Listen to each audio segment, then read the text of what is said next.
Welcome to Let the Quran Speak. We're answering questions about Ramadan, and with me is Dr. Shabir. Dr. Shabir, the question is, at what age should children begin fasting?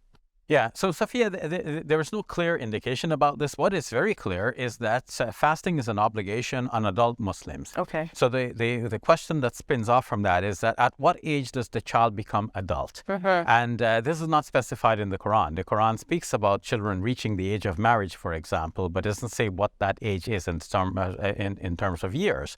A hadith says that when a child is 10 years old, you should require that they pray. But does that mean automatically that children should be required to fast when they're 10 years old? Muslim scholars have looked at that and said, well, wait a minute, the two obligations are not the same because prayer is an activity that could easily be done by children. Fasting is more rigorous. It does not automatically translate that because the child should be praying at 10, the child should also be fasting at 10. Now, what exactly is the adult age then?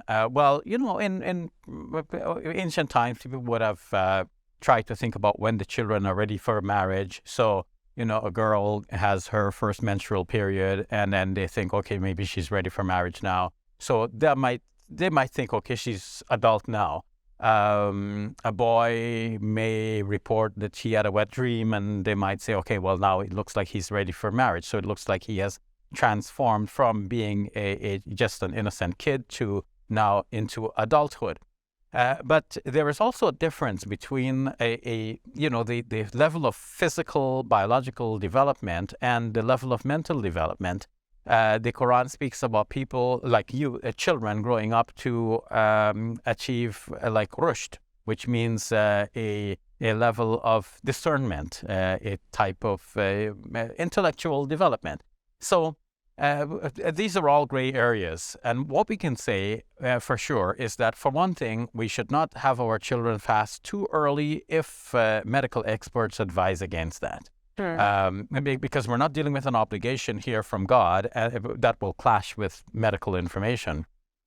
In any case, there should be no clash, because even for an adult, if medics tell us that it'll be unhealthy for a certain individual given certain underlying conditions to fast, that individual has the option to feed a poor person instead of fasting. Or if one expects to get better, when one is healthy, one will fast an equal number of other days. So with children, because there is the gray area about when exactly they reach adulthood, this is even more, the leniency is even more possible.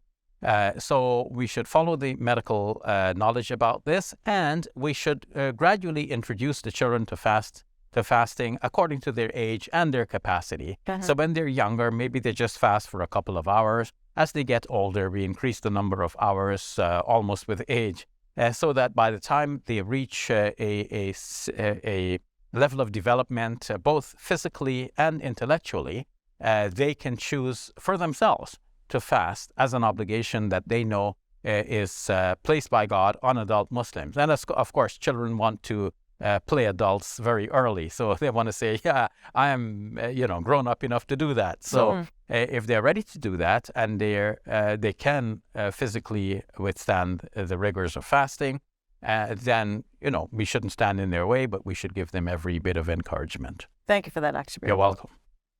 Tired of seeing how Muslims are depicted in media? You can help. Support Muslim Media Hub, the first of its kind to empower young Muslims to create content for film, TV, and social media. Visit our website, QuranSpeaks.com, and donate.